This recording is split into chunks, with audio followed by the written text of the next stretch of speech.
Voltaire, Rousseau, Kant, Zola, Balzac, Stendhal et même Sartre.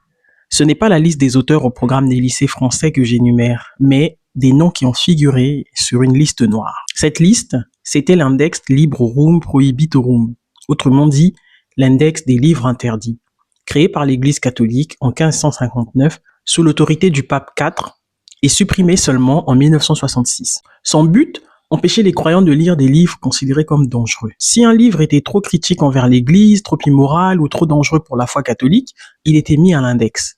Une institution spéciale sous l'autorité du pape nommée Congrégation de l'index était chargée de mettre à jour la liste et d'appliquer les règles de censure. Cette liste a été régulièrement mise à jour pendant près de 4 siècles jusqu'à sa dernière version en 1948 avec environ 4000 titres interdits. Et attention, lire ces livres pouvait entraîner des sanctions sévères, voire la menace de damnation éternelle. Les auteurs pouvaient parfois défendre leurs œuvres, les corriger et les republier pour éviter l'interdiction. C'est le cas du livre Le Dialogue de Galilée, qui a été interdit en 1634 pour avoir soutenu que la Terre tournait autour du Soleil. L'Église a exigé des notes contraires à la pensée de Galilée pour que le livre circule à nouveau. D'ailleurs, l'Église n'a reconnu l'héliocentrisme qu'en 1758. Il existe de nombreuses formes de listes noires, qu'elles soient religieuses, politiques ou sociales. Certaines sont officielles, d'autres informelles, mais elles ont toujours le même but, à savoir contrôler ce que les gens lisent, pensent ou peuvent remettre en question.